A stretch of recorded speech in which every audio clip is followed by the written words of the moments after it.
यहाँ पर दुनिया भर में कहर बरपा रहे कोरोना वायरस के आगे दुनिया पस्त हो चुकी है। बढ़ते मामलों ने लोगों की चिंता को बढ़ा दिया है। इसी बीच खबर आई है कि सरकार एक बार फिर से देश की राजधानी में लॉकडाउन यानी कि लॉकडाउन इन दिल्ली लगा सकती है।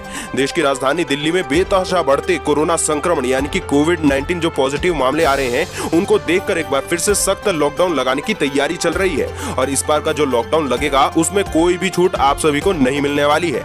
आपको बता दें कि दिल्ली में कोरोना के चलते बिगड़ते हालात और संभावित लॉकडाउन लगाने को लेकर दिल्ली के मुख्यमंत्री अरविंद केजरीवाल और साथ ही साथ जो केंद्रीय गृह मंत्री हैं अमित शाह, उन सभी की बैठक हुई है। आपको बता दें कि सूत्रों की माने तो देश में कोरोना के ग्राफ जो है अनलॉक 1 में काफी तेजी से बढ़ चुका है, क्योंकि यहाँ पर अनलॉक 1 में भारत में बढ़े हैं लेकिन नहीं हुआ है कम्युनिटी स्प्रेड, ऐसा कह रहा है ICMR। जी हाँ, पूरी रिपोर्ट आप सभी के सामने है कि देश में कोरोना वायरस के मामले लगातार बढ़ रहे हैं, लेकिन यहाँ पर ICMR के जो महानिदेशक डॉक्टर बलराम भार्गव हैं, उनका कहना है कि देश में केवल 0.73% लोगों को ही कोरोना का संक्रमण हुआ है, जिसे देखकर साफ तौर पर कहा जा सकता है कि भारत में कोरोना संक्रमण कम्युनिटी स्प्रेड में नहीं बदल सका है।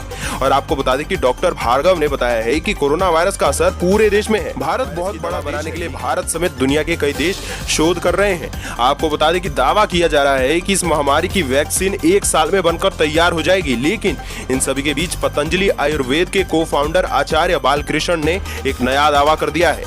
आपको बता दें कि आचार्य बालकृष्ण का दावा है कि पतंजलि ने कोरोना की दवा बनाने में सफलता हासिल कर ली है और उन्होंने इस दवा से 1000 से ज्यादा लोगों को ठीक भी कर दिया है। और आपको बता दें कि यहाँ पर बालकृष्ण कहते हैं कि अलग अलग जगहों पर कई कोरोना पॉजिटिव मरीजों में यह दवा दी गई थी, जिसमें कि 80% लोग ठीक हो चुके हैं। साथ ही बालकृष्ण ने लद्दाख सीमा विवाद पर लगातार मोदी सरकार पर हमला करते जा रहे हैं। वह कई गोपनीय जानकारियों को उजागर करने की बात कहते हैं और वह सोशल मीडिया के जरिए लगातार मोदी सरकार से चीन से सीमा विवाद को लेकर सवाल पूछ रहे हैं। ऐसे में सशस्त्र बलों के सेवानिवृत्त अधिकारियों के एक समूह ने लद्दाख सीमा विवाद से निपटने को लेकर कांग्रेस नेता राहुल गांधी द्वारा केंद्र सरकार की आलोचना किए जाने को यहाँ पर अवांछनीय एवं निंदनीय करार दे दिया है।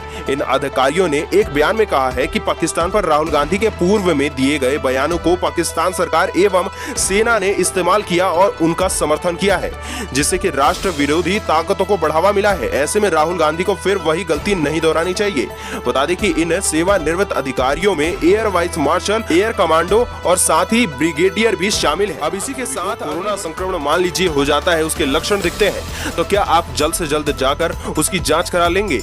तो आप सभी को हम बेहद महत्वपूर्ण जानकारी देने वाले हैं कि आपको क्या कुछ करना चाहिए अगर कोई भी शख्स कोविड-19 से संक्रमित होता है और शुरुआती स्तर पर ही उसकी जांच की जाती है, तो नतीजों में ऐसा हो सकता है कि वह संक्रमित ही ना पाया जाए, जबकि असल में वह इस बीमारी की चपेट में आ चुका होता है। बता दें कि यहाँ पर आंकड़ों के आधार पर शोधकर्ताओं ने अनुमान लगाया है कि संक्रमण की चपेट में आने के 4 दिन बाद जिनकी जांच की जाती है, उनमें से जो 67% लोग होते हैं, उससे अधिक लोगों के संक्रमित न पाए जाने की संभावना होती है, भले ही वे असल में संक्रमित तो होते हैं। शोधकर्ताओं का कहना है कि कोरोना वायरस संक्रमण की जांच कराने का सबसे सही समय संक्रमण के 8 दिन बाद होता है, जो कि लक्षण दिखने के औसतन 3 दिन हो सकता है। और दोस्तों, इसी के साथ से निजात दिलाने के लिए मानसून अब महाराष्ट्र में दस्तक दे चुका है और दक्षिणी पश्चिमी मानसून जो है वो 11 जून को महाराष्ट्र में शुरुआत तो उसकी हो चुकी है और इसी के साथ कई इलाकों में भी बारिश हो रही है। और यहाँ पर IMD जो कि भारतीय मौसम विभाग है, उसके मुताबिक महाराष्ट्र के तटीय इलाकों समेत कई दूसरे इलाकों में भी बारिश हुई है। वहीं अमेरिका के शीर्ष संक्रामक रोग विशेषज्ञ एंथनी फॉकी ने कहा है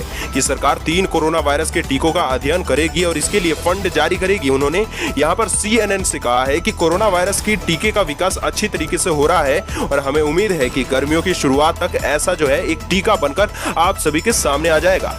आप सभी को बता दें कि उन्होंने कहा कि कुल मिलाकर कोरोना वायरस के टीके के लिए यह एक अच्छी खबर है और 3 कंपनियों का टीका अलग अलग चरण में यहाँ पर जो है वो बनाया जा रहा है।